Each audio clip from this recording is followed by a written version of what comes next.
All church meeting. It's wonderful to have you all stick around for this. This is your opportunity to hear a little bit about the progress we've made and different ones of our strategic priorities since last we met, which I think was in January, last all church meeting. At the time, people said, how are we going to respond to some of the priorities we've set? And we have been responding. We have really worked together as a leadership team and as a church to continue building hope during a challenging time, to strengthen our community and to respond out in our community, supporting the other organizations around us. You'll hear more about the Just Love and Empower Compassion in a few minutes. Today, this is our agenda. You'll be hearing from each sort of leader of the different strategic priority areas. I get to start. And we will also have a question and answer period. You should be able, do we have index cards? At the end of the piece. Okay, great. Yay! If you have any questions about anything that's said, you can jot that down on the card. We'll collect those and answer as many questions at the end as we can. If you're watching online, you can also put questions in the chat. And anything we can't answer today, we'll get back to you about. I want to take a moment to thank the folks that are up there, because they have done such a tremendous job. Yeah.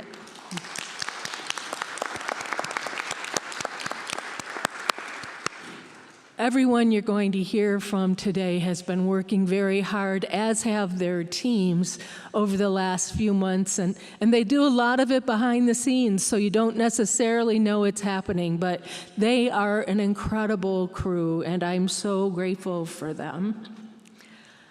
Now, before we start, if you would join me in prayer. God of love and new beginnings, in this season of new life, we're grateful for the signs of hope that are blossoming around us. We see resurrection in the flowers in bloom and the trees in bloom and the greening of the grass and the birds and their singing, and so many other ways. And similarly, we are seeing those signs of life here within our church with new beginnings. So God, thank you for blessing us in the many ways that you have. And may we as a congregation continue to listen to your voice, to hear where you are leading us, and to serve you and our community in your name. We pray in Jesus' name. Amen. All right. There we go. That's me. So I am the leader of our Deepen Faith team. Deepening faith was one of our strategic priorities for this season, and we've been working on a few different things. I wanted to let you know that we have had a few applicants for our youth director position, so we hope that by the end of the month we'll have that position filled and can begin with that new person to envision what our youth program will look like going forward. As we heard this morning, the youth program has had a profound effect on many, many young people, and we hope that will continue to be true. So that's one area that we're working on.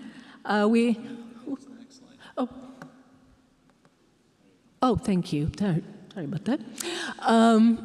We have launched our contemporary worship service in the new Greenwood Sanctuary. It's very exciting. We'll be continuing to make adjustments, change things, learn how to use the space, because there's so much available to us in the way of technology. We're so grateful to have Brandy Tayus with us on staff and directing music. She brings a wonderful new energy and has put together a great band for us. So it really feels like that service is having a new birth, and it's so exciting, just really exciting to see. We're also beginning to explore options for more intergenerational worship. If you happen to be present at my dissertation presentation, you will have heard me talk about the importance of intergenerational worship, not just for young people, though that's very true, but for all us old folks as well. And so we're looking at, might we change the Sunday morning schedule around? Might we offer a second service? We don't know exactly what that's going to be. We'll be sending out a survey soon just to get your input, because we know these things impact everybody in different ways. Please take the survey.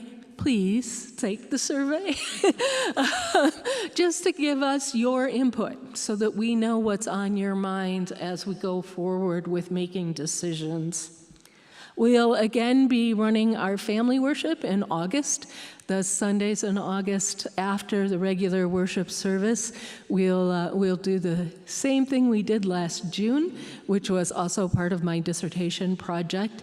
And I'm really hoping folks who aren't parents with young children or young children themselves will come and check it out. It's really meant to be intergenerational as well, though it is focused on families connecting with each other and on the faith development of younger kids.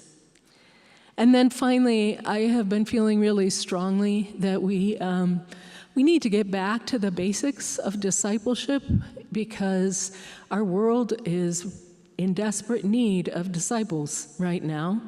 And so we'll be putting a lot of emphasis on what it looks like to live as a disciple of Jesus Christ in our world in the fall. So you'll be hearing more about opportunities for spiritual growth at that time.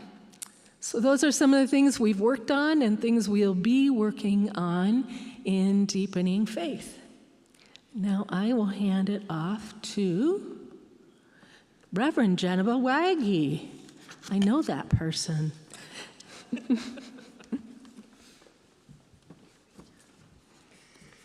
Hello again, church.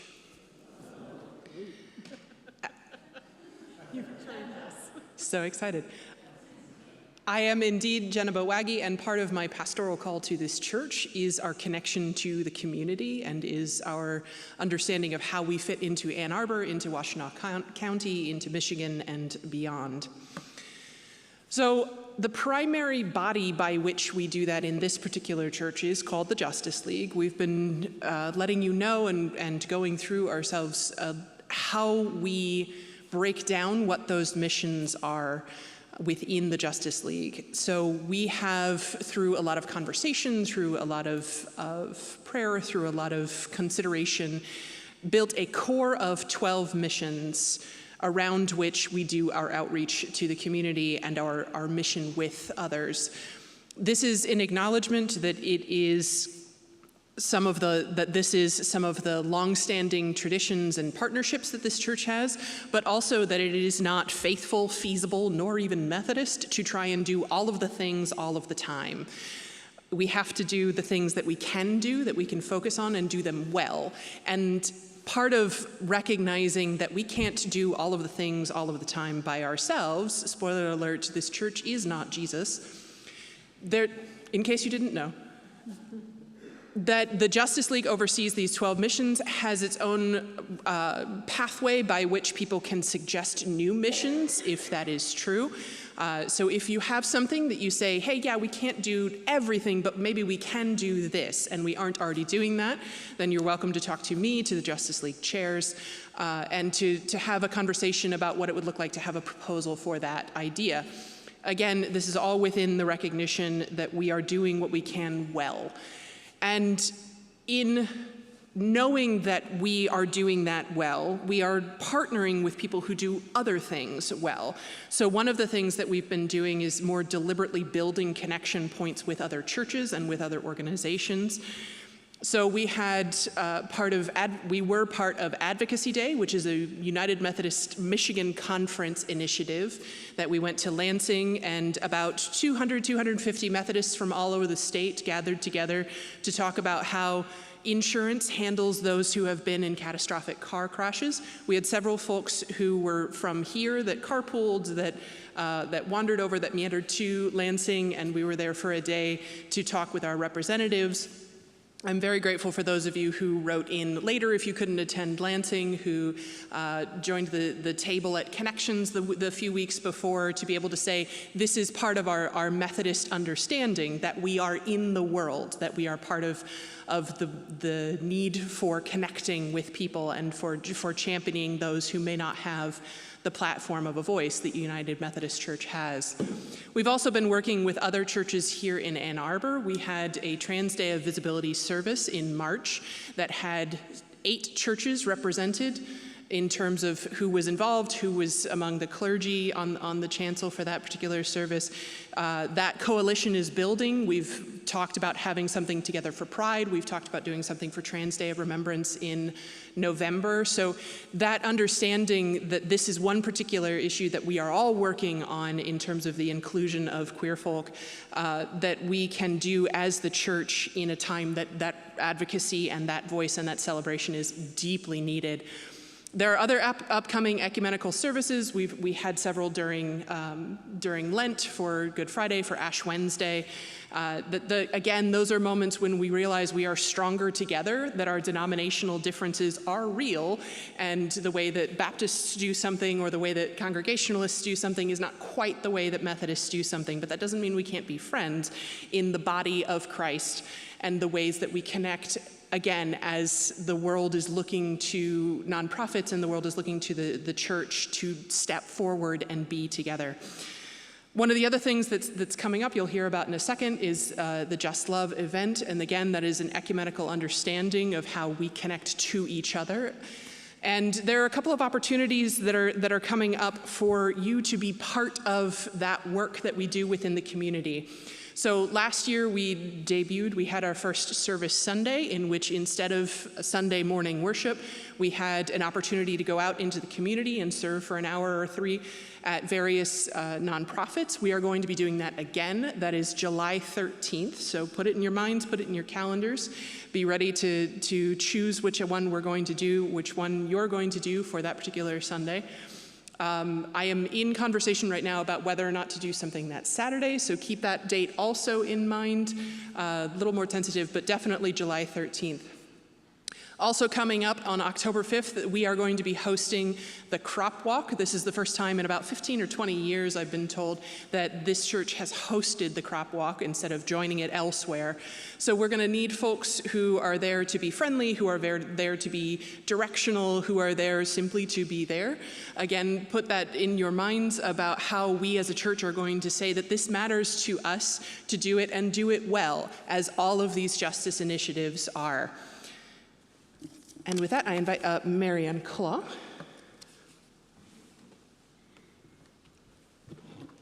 Hello, I'm Marianne Claw.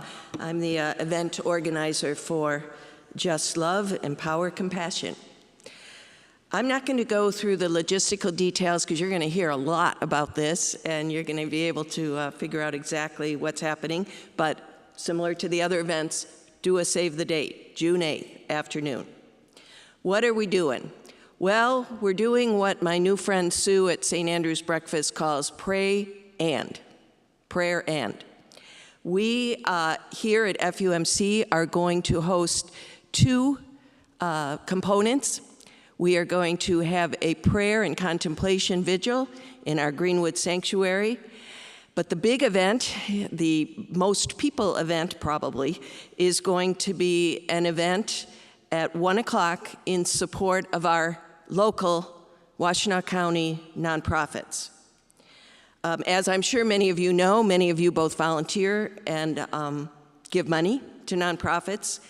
They're often the frontline support for taking care of those in our society who need help. They are pretty scared at the moment. I would say all the ones I've talked to. the government funding cuts, the government termination of employees, like closing the HUD office in Detroit, has really impacted and will continue to impact the nonprofits. So we have decided that as a church, we're going to step up and we're going to say our nonprofits are important and we support you. We have over 2,000 registered nonprofits in Washtenaw County, 2,000.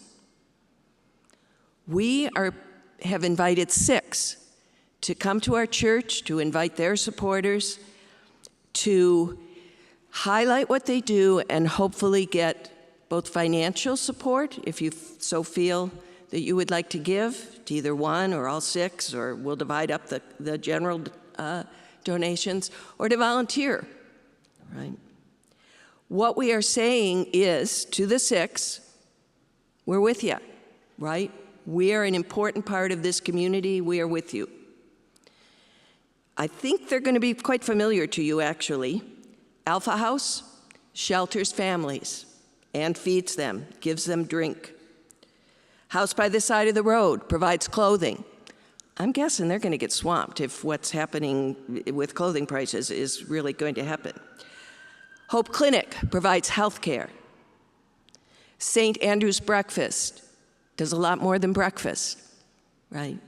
We know that through our Love Thy Neighbor program. Immigration, Law and Justice Michigan, which I was thrilled to find out started as an UMCOR program, provides free legal aid to immigrants, mostly those who have special visas, right? Who fled famine or war or persecution, but now are really scared, those immigrants. Some show up, and unfortunately, and this was the saddest thing I heard, not that well, it is sad that there are undocumented immigrants who aren't going to be able to stay, but that it's a value for that organization who provides free legal aid to tell them, sorry, you don't really have a case we can take forward. And why is that important? There are scammers out there who are taking the money of undocumented immigrants, right? Saying we can get you a visa. Heartbreaking. And the 6th nonprofit, I'm guessing a lot of you haven't heard of. I hadn't heard of them. Staying in Closer Touch. They go into 2 prisons, well, one a prison, one a jail in Washtenaw County, and they visit with parents and grandparents of children the parents are incarcerated, and they let them read, and they record their voice reading their children's book. And then the child gets that new book and a link, somebody will help them with the link, or maybe not, they're so savvy, a link of their parents' voice reading that book. So we visit the prisons. Now, this might be sounding kind of familiar to you. 2,000 nonprofits, 6 is a lot to say we're going to help. How did we get there? I'd refer you to Matthew chapter 25 and what our Lord told us to do, right? Feed the hungry, give drink to the thirsty, welcome the stranger in your land, etc. Sorry, Jesus, for saying etc. This event is very intentionally designed for you to not invite a friend, to invite friends, right? Although we will be in our wonderful sanctuary, it's not a super churchy event. It's a community event. So please, invite friends, invite neighbors, invite your book club, invite people that you know from your social media is out there protesting. These people will have a heart for this. And kids are very welcome, by the way. All right. I met with Tina, our wonderful office person, last week, and I said, Tina, how many people can fit in our sanctuary? She said, I'm pretty sure it's over 600. And I gulped. I'm going to be doing some praying because our goal is to fill this sanctuary and to say to our community, not only do we care, this is what we think Christianity is about. Thank you.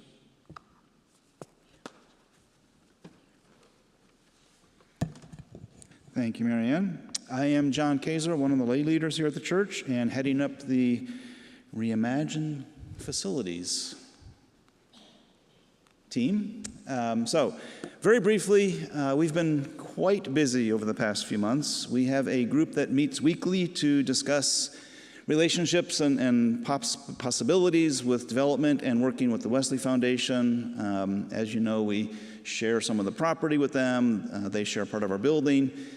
So a big effort that we are undertaking starting now. Actually, we've been talking about it, but we've engaged attorneys to help us negotiate a new agreement between the two organizations. The current agreement is 85 years old, doesn't really meet what the current needs are or reflect how things work. So we are going to be rethinking how Wesley and the church work together and how we share our property and how all of that works in the modern world. We're discovering things like the parcel lines aren't clear. There's nothing recorded with the city or the county about the agreement that was signed 85 years ago. So if we do want to develop the property, no developer will want to touch this without very clean records of who owns what.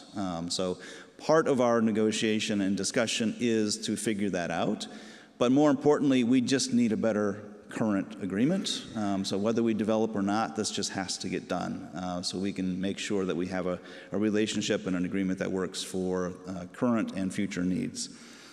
Looking to the future, our goals really are to think about how we as the church and Wesley too can focus on our mission and what it is that we're trying to accomplish in this space on this property, as well as to generate some income to help support that. So as we're thinking about development and redevelopment, those are some high items that we're really trying to focus on. And as we work through this process, we will get a better understanding of what that might look like. There will be a time when we come back to the congregation after many, many, many meetings and conversations and say, this is what we've come to, and share that with you and ask for your support for that once we get to that point. One last thing, the Leadership Council last week did charge the study committee to move forward with actually pursuing this. This is a bureaucratic hurdle, so we've now accomplished that to actually move forward, and there's a process that the district has that we will be following to make sure we are meeting all the requirements they have for informing the congregation, informing the district, making sure the conference is aware of what's happening so that we can do this properly and make sure people's voices are included as needed. Thank you much.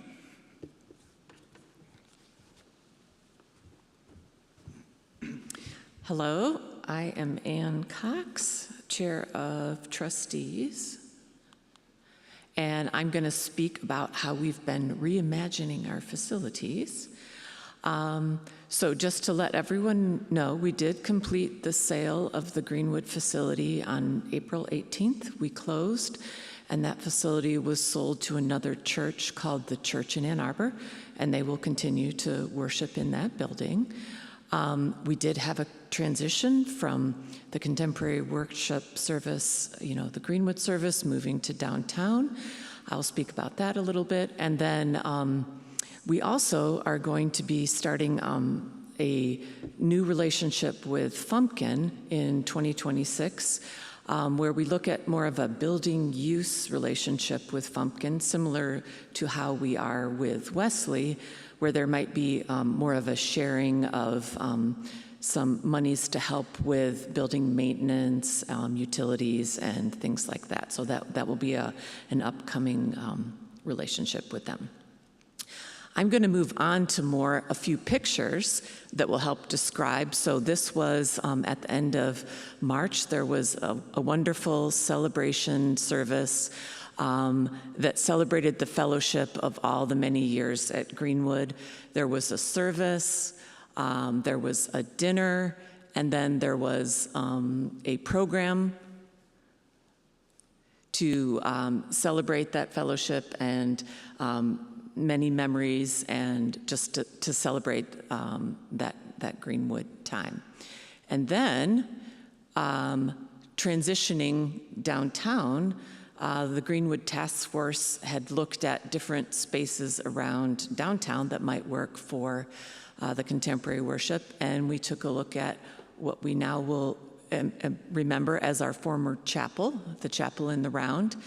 And this is before we began the renovation, and you'll notice some windows that were behind the round walls. People didn't really realize how light-filled that space was. So as we began to look at that renovation, we looked at also including the former Aldersgate room, which had also been Amy's office, to include that into the overall space. And when we renovated, here's a lovely picture of post-asbestos-containing tile abatement. And once we'd taken out the round walls, we had some temporary structure in there to hold up the ceiling until we continued with our stabilization of the ceiling as we began the renovation for our new Greenwood Sanctuary. I'm trying to work with this carefully. Okay, so it was the Palm Sunday weekend when we had the first contemporary worship in the new space, a celebration of a reimagined space without those round walls. We did keep the round circle in the ceiling, but all new LED lighting, and just a more flexible space that has a kitchenette in it where the Aldersgate room was. But a lovely space to continue the contemporary worship.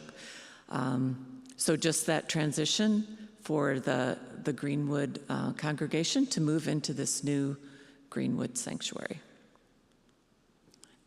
Pass it off. Good morning. I'm Kim Garver, co-chair of Leadership Council with Rick Miller and co-chair of the Communications and Marketing Committee with our wonderful, talented Jessica Allison, who's our professional communicator. A couple things, index cards. You might want to get started writing your questions because Q&A session is coming up, so pass the index cards so people can do that, or scribble on the back of anything in the pew pad there. I do want to again thank our AV team. We call them the AV boys. Thank you. And then our wonderful coffee crew. Thank you, Ruth Ann. And if you can put your coffee dishes, your coffee cups in bins, Ruth Ann is pointing to them, that will really help the team. In order to continue the transparency in our communications, this session is recorded. We will be sending out an email that will include this recording, the slide deck, and our updated Q&A document that can help answer questions. So the comms team has been busy expanding Church Center, so I'm going to put in another shameless plug for Church Center. How many of you use it to check in for, oh, we are getting there, great. And you can use it to check in for worship instead of using the QR codes or the pads. It's really easy, and it just really helps unburden Tina to do that. If you are not signed up yet and you need help, Tina is wonderful, and we also have a team of mentors that can work with you. Find me anytime, and I'll sit with you and help you get on Church Center. Now, marketing can sometimes be a little bit of a dirty word, especially when it comes to church, like we shouldn't be in the business of selling church. But we actually all can do this. So it's important that we show how we love our neighbors, we demonstrate inclusion, and most importantly, our best marketing comes from living our faith in the community. So please support those wonderful 12 missions, this vigil coming up, our crop walk, because that's the most important thing we can do. On May 20th, we're having an all-congregation Zoom meeting. We are updating our wonderful church welcoming statement to kind of reflect the times that we're in. We've gotten some wonderful copy editing from people already in the congregation, so thank you. And we are going to expand external marketing if the budget allows. We are going to take some updated professional photos to put on our website. We have a postal campaign we're going to attempt before the fall campaign, and we also are going to do our first annual report. So if you are a group in the church and you wanted to be included in that annual report, please tell your stories, take pictures, and send to Jessica Ellison. We are also already have a quote in place to update the AV in the sanctuary. Our AV team will be thrilled. We'll be getting new screens, closer AV screens that'll make everything, the sound better and everything more accessible. So thank you. And now to introduce our finance bros. Good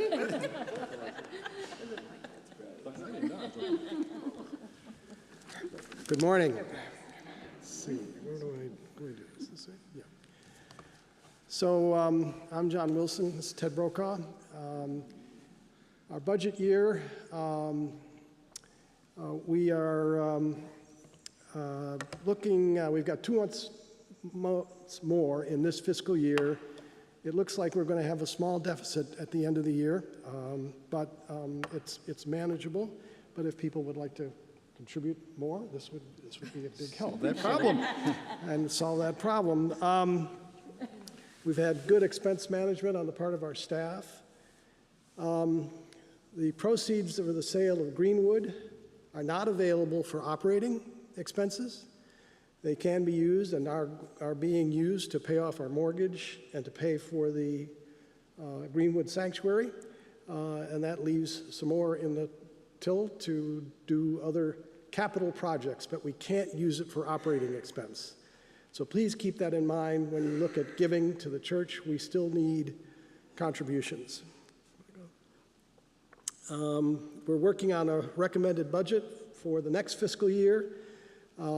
We have to have it done by the end of June because the fiscal year is July 1st through the following June 30th. There will be a bit of work here in the next 6-7 weeks to get that completed. There's financial information about the church is posted each month on the church website. Under my FUMC on the lower right of the main page. Ted and I would be glad to answer any questions that you may have. Anything else? Well, I can't think of much to add, except I would point out that going back to the proceeds from the mortgage sale, which, I think it was Greenwood sale. Greenwood, I meant to say. $2,335,000 was the actual funds received. I'll add, we certainly will have a control over that any funds that come out of that have to be approved by the Leadership Council. So it's not going to be just, no, we can't just spend those as we choose. Okay. Thank you very much. Okay, I'm going to collect cards.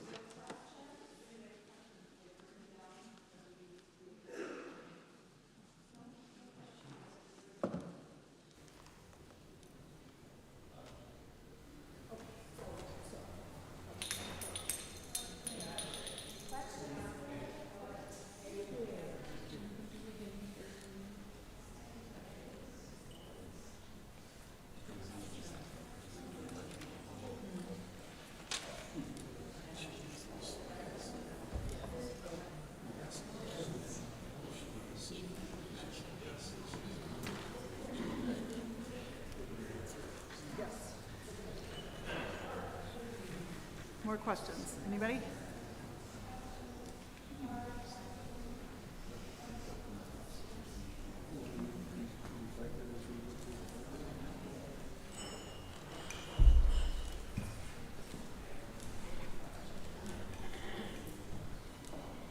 Ted and John, can you talk about the participatory budget, how you're going to work that into this budget?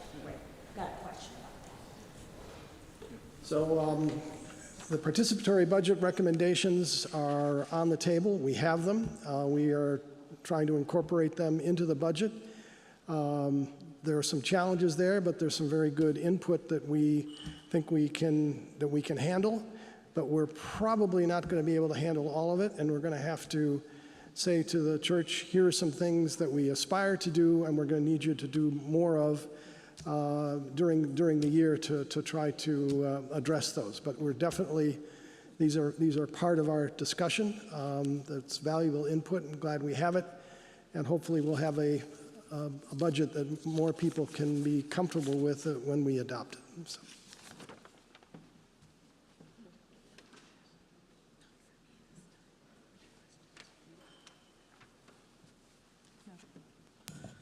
We'll just start answering some of the questions, so I'll jump up. I have a question. Are we anticipating or hoping to change the relationship with Wesley, or just get the current relationship in writing? That is part of the conversation. Right now, we are two separate organizations. We are not changing that as far as we've anticipated. The Wesley Foundation has its own board, its own funding. We are really focusing on the property and how we work together with the property, as well as what our needs are and what Wesley's needs are for missions, for operations, so that we can actually do the things we want to do and need to do as organizations. So how that all works out in the end, that's why we've got mediators on board to help us ask those questions and get to the answers. Colin's got a question.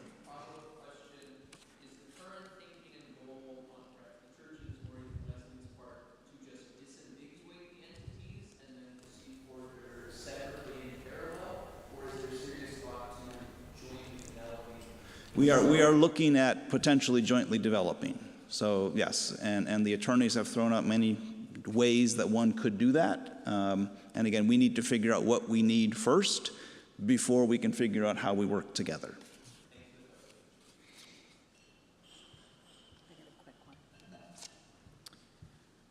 What time is the all-church Zoom? May 20th, 7 p.m. Thank you for checking Church Center and realizing it wasn't there. We'll make sure it gets on there.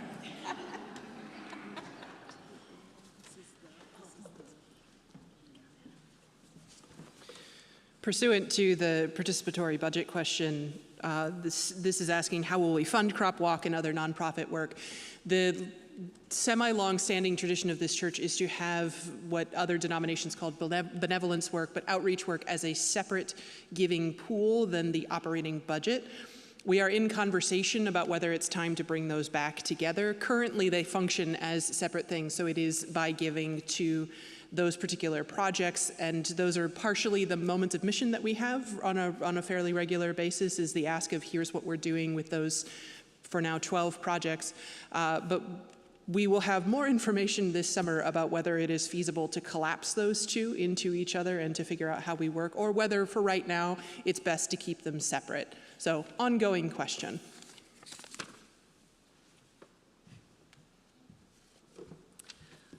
I have two, and Colin, I'm going to need your help on yours, but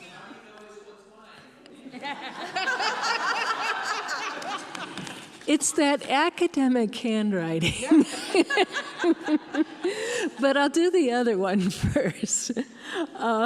One of the questions is, when are the contemporary church services? Right now, our contemporary service is at 5 o'clock on Saturday, as it was when we were still in the Greenwood facility. I think there is a chance that that may change. We decided not to try to change too much too fast, but we're going to see how things go. We've also talked about possibly moving it to Sunday at the same time, or having a contemporary service Sunday morning after the traditional service. Right now, 5 o'clock Saturday. All right, Colin. Awesome. It's just one word, but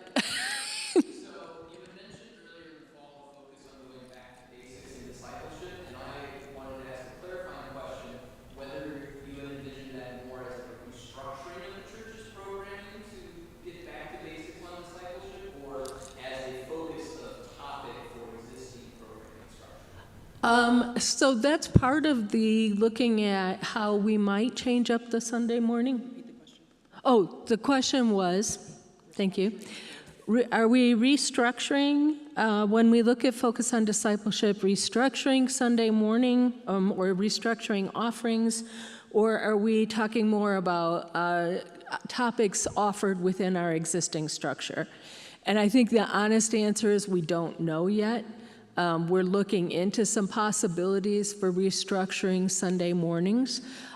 We certainly are looking at possibilities of adding social groups, adding Bible study, adding small group studies, but exactly how that's all going to go together, that's a project for the summer.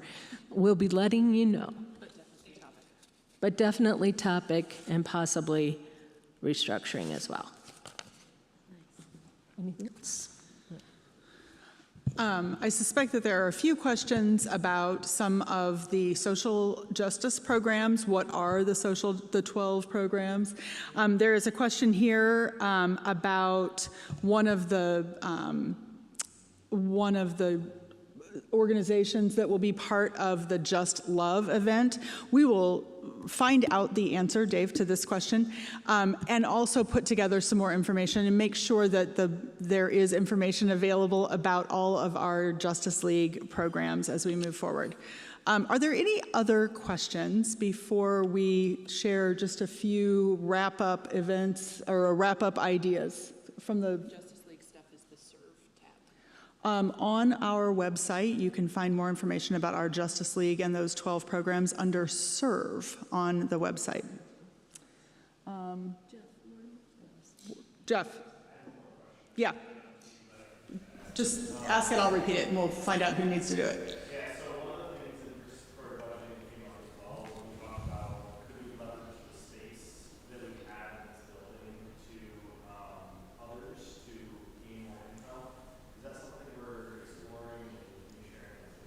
Sure.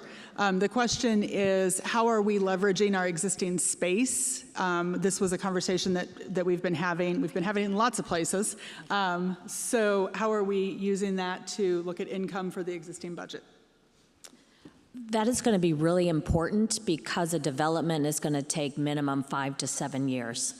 So in our Friday conversations, we've been talking about expanding rental use. The company that sold Greenwood is called Religious Realty. We are going to engage with them. They have lots of networks. They know other churches that need space and other things like our commercial kitchen and our classrooms. We are also going to form a building use committee that works with trustees but is very proactive. Not just reactive when things come in, but can really help with marketing. So this is going to be a really big push to use our spaces 24/7. And we welcome you all to participate in that. If anybody has interest in being on that building use committee, it's forming as we speak. Okay, I think we're ready. Oh, Sue. Oh. And stand up, stand up. Yeah. Well, I thank you for that, but I just want to say, as I always say to all the trustees, I could not do it without other people, so it takes other people as well. But I just hope that everyone will enjoy the new Greenwood Sanctuary and appreciate the flexibility of the space and just a new space for us to have this beautiful contemporary worship, as well as many other things in terms of rental opportunities. That will be a very nice space that we can share with others as well. So yeah, I think that the result of all of this last year of reimagining our spaces and coming up with the new Greenwood Sanctuary has been, it's been a challenge, but it's also been fun. So thank you.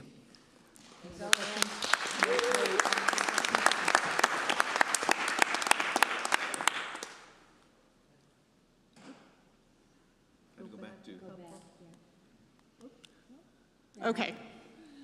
So again, I'm Amy Bridges. I, alongside John Kazar, am one of your lay leaders here at the church. And as we think about always leaving you with some calls to action, We wanted to share with you that, we really appreciate that you came today.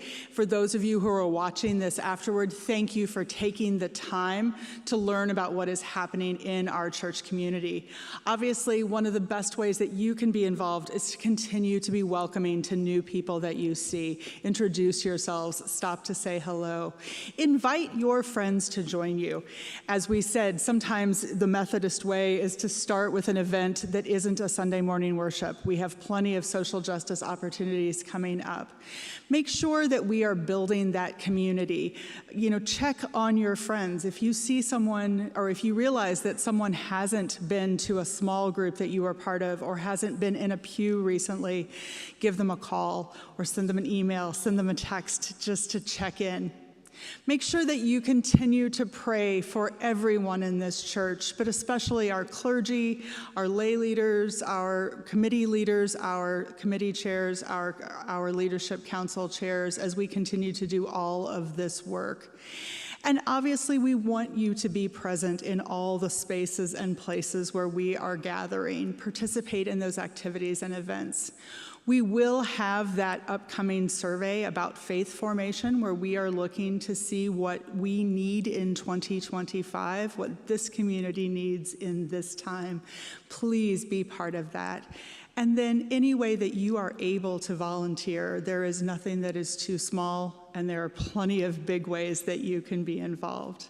So I'd like to invite Jennifer, please, if you will share a prayer so that we can take all of this and go from this place.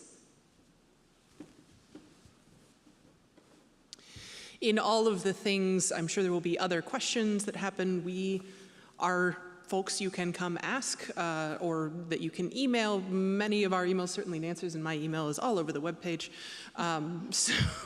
So it is an ongoing conversation, and in all things, whether it be building rental, whether it be the Justice League, whether it be what we're doing in terms of AV updates or whatever it is, in all things we do this recognizing we are a church of God, and that holds us to a certain kind of accountability and integrity that we are stepping into proudly and wonderfully in a world that needs some integrity. So join me in prayer.